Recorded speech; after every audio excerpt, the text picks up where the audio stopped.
E Scarlet, a princesa mais braba do reino, e com o melhor gancho de direita dos animes. Fala, galera otaku! Hoje a gente vai falar sobre uma princesa que quebrou todos os estereótipos possíveis. Uma mulher linda, elegante, nobre, e com um gancho de direita capaz de redefinir o conceito de educação real. Sim, tô falando dela, Scarlet, a protagonista de Mei Aeski Foruansing. Ou, para quem curte o título original japonês, Saigo ni Totsu Dake Onegai Shitemu Yoroshi de Shouka. Esse é o tipo de anime que prova que nem toda princesa precisa de um cavaleiro para defendê-la. Às vezes, é o cavaleiro que precisa de um seguro de vida. A história começa daquele jeitinho que a gente adora. Um baile luxuoso, cheio de nobre metido, música pomposa e muita falsidade no ar. Scarlet, nossa princesa de cabelos prateados e olhos azuis, tá lá toda plena, pronta para celebrar o noivado com o príncipe do reino. Tudo parecia perfeito, até o infeliz resolver encerrar o noivado ali mesmo, no meio do baile, e ainda por cima aparecer de braço dado com outra mulher. Pois é. Se tem uma coisa que esse cara não tem, é instinto de sobrevivência. A cena é digna de novela. O salão inteiro em choque, as madames desmaiando, os nobres cochichando e Scarlet parada, respirando fundo, como quem pensa, será que vale a pena destruir a reputação dele, ou o maxilar também? Um segundo depois, a dúvida acaba. O príncipe leva um golpe que o faz repensar todas as decisões da vida. E aí, meus amigos, o baile acaba virando um campo de guerra. Scarlet desce o braço em quem estiver na frente. O príncipe, os bajuladores, os guardas. Até a orquestra deve ter parado para aplaudir. O caos é total. E é assim que o anime começa. Com uma princesa traída que responde com um combo de golpes e uma serenidade de quem faz isso toda semana. Mas o mais engraçado é que, dentro do universo do anime, ninguém fica surpreso por ela bater em alguém. Aparentemente, desde pequena, Scarlet tem fama de ser ligeiramente explosiva. E quando eu digo ligeiramente, quero dizer que ela provavelmente já deu um soco em um tutor real, um duque, e talvez até num padre. Ela é o tipo de princesa que não pede licença, ela pede desculpa depois. Se lembrar. Tem até quem diga que o reino inteiro já aprendeu a se abaixar quando ela levanta a mão. É quase um reflexo nacional. Os guardas já sabem. Se Scarlet suspirou fundo, é hora de correr. E o mais irônico é que, quanto mais ela briga, mais o povo gosta dela. É como se ver a realeza sendo gente como a gente, ou melhor, gente que resolve no tapa, fosse algo inspirador. Ela virou uma espécie de lenda viva, o terror dos corruptos e o orgulho dos plebeus. E o melhor, tudo isso com um sorriso no rosto e uma franjinha impecável. E o melhor é que o anime não tenta transformá-la em vilã. Pelo contrário, Scarlet é extremamente justa, corajosa e fiel ao próprio senso de certo e errado. Ela só tem um pequeno problema de temperamento. Tipo aqueles que resolvem tudo com um soco bem dado e um discurso moralizador logo depois. Mas é exatamente isso que faz dela uma protagonista tão divertida. Ela é o equilíbrio perfeito entre elegância e caos, entre moral e destruição em massa. Quando Scarlet entra em cena, ninguém sabe se vai sair uma lição de vida ou uma concussão. E a cada episódio, a gente ama ainda mais esse misto de heroína e desastres diplomáticos ambulantes. Logo no começo da série, a gente descobre que ela não é só forte por natureza. Scarlet tem a bênção de um deus, o que lhe permite manipular o tempo. Sim, ela literalmente pode acelerar seus próprios movimentos e atacar antes que o inimigo pisque. É tipo um modo turbo de Nobre Furiosa. Só que essa habilidade tem um preço. Quanto mais ela usa, mais o corpo sofre, o que, claro, só torna as lutas mais intensas e dramáticas. E é aqui que o anime mostra seu lado sarcástico. Enquanto Scarlet quebra os ossos dos nobres corruptos, o roteiro não perde a chance de jogar uma pitada de humor e crítica social. O reino onde ela vive é um ninho de cobras, cheio de escravidão ilegal, políticos hipócritas e deuses que parecem mais preocupados com seguidores do que com justiça. Scarlet é praticamente a faxineira da moralidade. Ela chega limpando a sujeira do sistema, uma surra por vez. E o mais curioso é que o anime faz tudo isso sem ser pesado. Cada cena de luta vem acompanhada de uma ironia sutil, como se o próprio universo estivesse rindo da podridão da nobreza. É tipo ver uma aula de ética dada com luvas de boxe. Scarlet bate, mas ela também ensina. E no fundo, você percebe que o soco dela carrega mais justiça do que qualquer decreto real. É aquele tipo de humor ácido que faz você rir e refletir ao mesmo tempo, e é aí que o anime brilha de verdade. E o mais interessante é que, no meio dessa bagunça, aparece o príncipe Julius, que começa a demonstrar interesse nela. Mas calma, não é aquele interesse romântico puro não, é um misto de fascínio, medo e pura curiosidade científica. Ele olha para Scarlet como quem pensa, será que ela é humana mesmo? E não dá para culpar o cara. A mulher é uma mistura de deusa da guerra com sarcasmo encarnado. Julius é o tipo de personagem que claramente nasceu para sofrer. Ele tenta manter a compostura de príncipe educado, mas toda vez que se aproxima dela, parece um aluno tímido diante da professora brava. E o mais engraçado é que, mesmo levando patadas verbais e ameaças veladas, ele continua aparecendo, talvez por masoquismo, talvez por encanto. No fundo, dá pra ver que ele admira Scarlett de verdade, mas também teme virar o próximo a voar com um soco acidental. Além disso, temos personagens secundários que são puro tempero. A Nanaka, por exemplo, é uma fera que consegue se transformar e que, no primeiro encontro com Scarlett, tenta matá-la por ordens de um nobre chamado Goldewyn.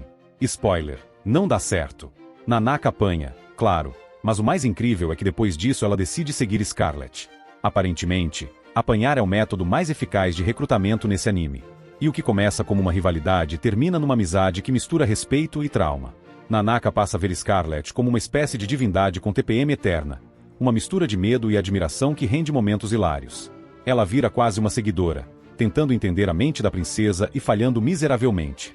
E por mais bizarro que pareça, as duas acabam tendo uma química ótima em cena, cheia de diálogos afiados e olhares que dizem: se você errar de novo, eu te quebro, mas com carinho.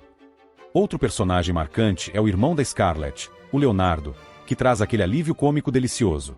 Ele é o típico irmão mais novo que tenta colocar panos quentes, mas acaba só piorando a situação. O contraste entre ele e Scarlett é ótimo. Enquanto ela resolve tudo com socos e sarcasmo, ele é o tipo que tenta conversar, e normalmente termina levando um tapa verbal da irmã. O pobre Leonardo parece ter nascido com a missão de impedir desastres, mas vive testemunhando explosões emocionais dignas de um shonen.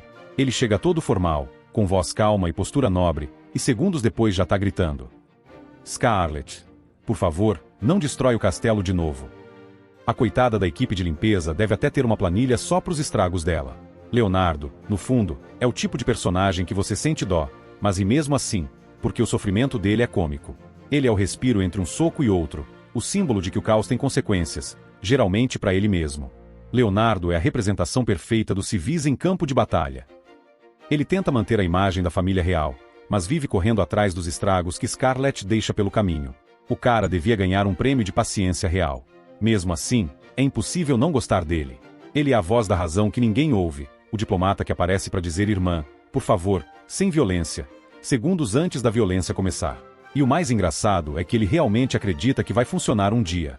Dá pra ver no olhar dele aquela esperança inocente de quem acredita que o diálogo vence o caos. Mas o diálogo nunca tem chance quando a irmã começa a tirar as luvas.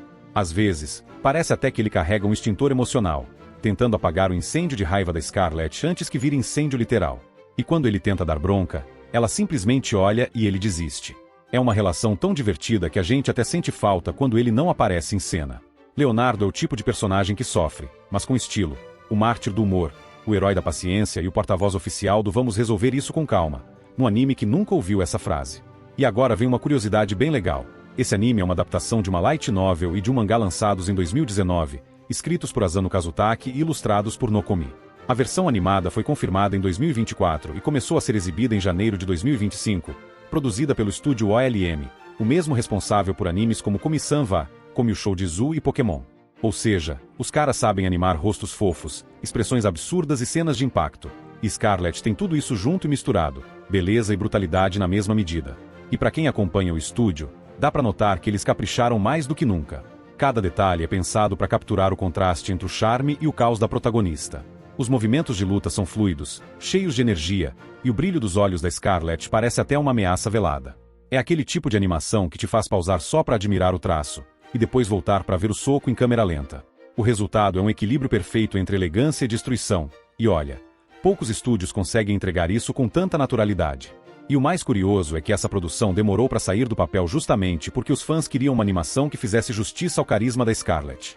O projeto ficou engavetado por um tempo, mas quando saiu, veio com tudo: boas lutas, humor certeiro e uma direção que entende o timing da piada. É o tipo de obra que prova que, às vezes, esperar vale a pena. E o timing aqui é realmente perfeito. Cada pausa, cada expressão e até o som de um tapa foram sincronizados como se fossem notas de uma música. A trilha sonora é outro destaque. Começa suave e de repente explode junto com o soco da Scarlett, transformando pancadaria em poesia. A dublagem também não fica atrás, com uma performance que mistura autoridade, sarcasmo e um leve toque de me tira do sério e você voa. É aquele tipo de entrega que faz a personagem parecer viva e faz a gente pensar: tá aí, o estúdio acertou em cheio. Mas o que realmente diferencia May I Ask for One Thing? É o tom. O anime não tenta ser um drama sério nem uma comédia escrachada. Ele é uma sátira elegante. É aquele tipo de obra que olha para o espectador e diz: sim, é tudo absurdo. E é por isso que você vai adorar. Ele brinca com o exagero, mas faz isso com tanta classe que parece até que o caos foi coreografado. É o tipo de série que te faz rir no meio de uma cena tensa, e te deixa pensando, será que eu devia estar rindo disso? E a resposta é, sim, devia. Porque é exatamente esse contraste que torna o anime tão único. A direção sabe dosar o absurdo com momentos de pura genialidade narrativa. Uma hora você tá gargalhando de uma piada sobre nobreza hipócrita, e segundos depois está refletindo sobre como o poder corrompe até os mais bem-intencionados. É humor com cérebro, sarcasmo com propósito e tapa na cara com argumento. A mistura entre humor ácido e crítica social é feita com tanta naturalidade que a gente embarca sem perceber. Um momento você tá rindo de um nobre levando um chute, no outro tá pensando. Caramba, isso é quase uma metáfora política. É a prova de que o bom humor pode ser inteligente, e que Scarlet é muito mais que uma máquina de socar vilões. Ela é a voz sarcástica da justiça em um mundo que desaprendeu o que é vergonha. E o mais interessante é que o anime nunca força essa mensagem. Ela surge naturalmente, embalada em piadas afiadas e diálogos que soam espontâneos. Scarlet fala o que todo mundo queria dizer, mas com a coragem de quem pode resolver a discussão na base da força. É uma crítica social disfarçada de comédia de ação, um espelho cômico da sociedade onde os corruptos tomam pancada com elegância. É o tipo de humor que agrada tanto quem quer rir quanto quem quer pensar, e consegue fazer as duas coisas ao mesmo tempo, sem perder o ritmo nem a ironia. Cada episódio tem um equilíbrio ótimo entre ação intensa e humor sarcástico. Scarlet bate nos outros com a mesma calma que alguém toma chá. E o melhor, ela sempre tem uma fala afiada para acompanhar o golpe. É quase poético, uma mistura de filosofia, deboche e artes marciais.